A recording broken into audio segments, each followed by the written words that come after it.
If you've ever felt like your marketing is just trying stuff out and you're hoping something works, you're not alone. But that kind of guessing game can stall a business fast. Today's topic dives into why small businesses, especially in the cleaning industry, need to stop just trying stuff and instead start building a structured, layered growth plan.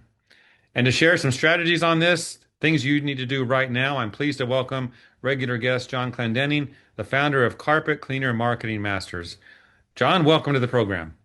Hey, thanks, Jeff, for having me back. Good to have you. And this topic today is really cool. Let's see, you sent me a note and you said that there's something called a death of random acts of marketing. Mhm. That sounds morbid. Tell us about that.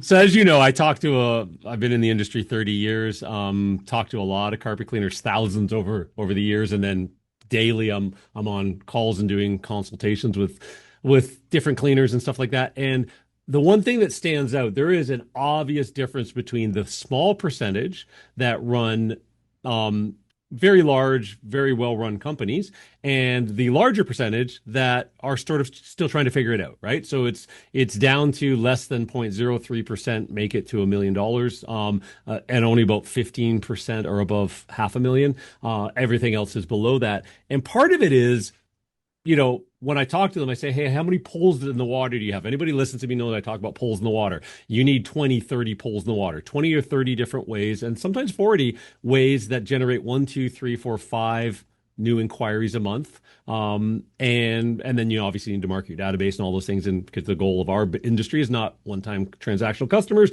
but long-term repeat clients. That's where all the money lives. And they'll turn around and say, Facebook ads. I go, cool. Okay, I note that down. What else? What's it?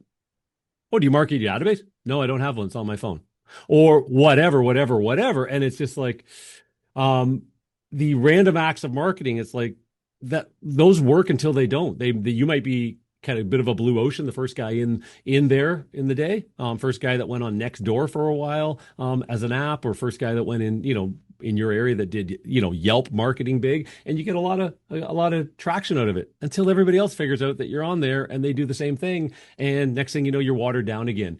It's random acts of marketing are just sort of that shotgun trying. I had somebody the other day, yeah, I tried a postcard into the neighborhood, every door mail was really expensive, and yeah, I don't think I'll do that again. I tried that once. I'm going, interesting. I didn't even care if it broke even until about the 10th time there was a drop in the same neighborhood. Right? So you've got to get your message and market match right and all that stuff. But you've got to understand that you're omnipresent. So your Facebook ads will work better if everybody sees your truck and you've got yard signs and door hangers, and you sponsor the little league team or whatever as well, and your referral marketing from the real estate agent and the whole Howard Partridge thing, walk in and bring them donuts, is going to work better if you've got Facebook ads running to the right people and you're telling happy customer stories and so it's all lives together. So you want to have that cohesive brand and then project your brand message, your uniqueness everywhere your ideal possible customer hangs out, and get as many of those as you possibly can within your budget. And as you grow, your budget gets bigger, you got more places. You want to be specific, you want to target, you want to be seen. Yeah. Talk about the warning signs. If someone watching this, they might be like, I don't really see myself doing that. But are there warning signs that would be like, yeah, you are? Yeah. So if you find that if you say that all of your new clients come from word of mouth, that's a warning sign to me in general, because it's nice to be known in the marketplace, but we as humans, we know we don't remember everybody. We don't tell it. Like, we might love our insurance agent, but we're not telling all of our friends and family about them unless they bring it up and ask, and we happen to remember the name of the guy at that time at the cocktail party or whatever. So that is shotgun as well. Like, so if you're finding that most or all of your new customers into your company seem to come from one or two sources, and that's hit or miss, or you move from one marketing source to another source. This one seems to have tapped out, so I'm going to go here. Those are really good warning signs, because it's about stacking. Get this, lock it in. It does its thing. Keep an eye on it. 3-to-1, 4-to-1 ROI. Next. And you stack. So you lock and load, get things as automated as possible.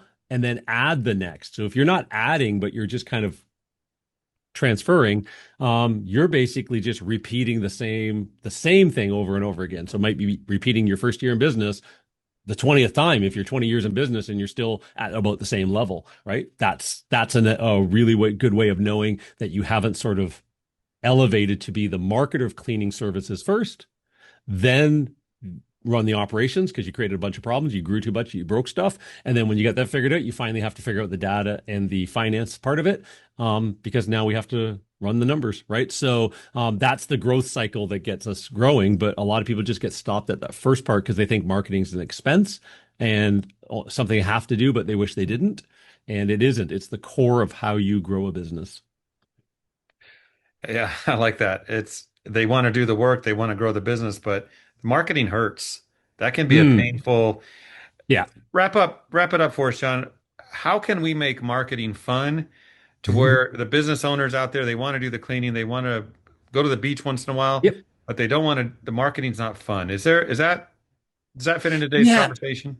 It is. So start with your foundation. Foundation, there's four things. Again, all this stuff I learned as a carpet cleaner and then started consulting on and stuff like that from all of our sources, our Joe Polishes and our Howard Partridges and Dan Kennedys and everybody else like that I felt in. And you need a compelling sales proposition.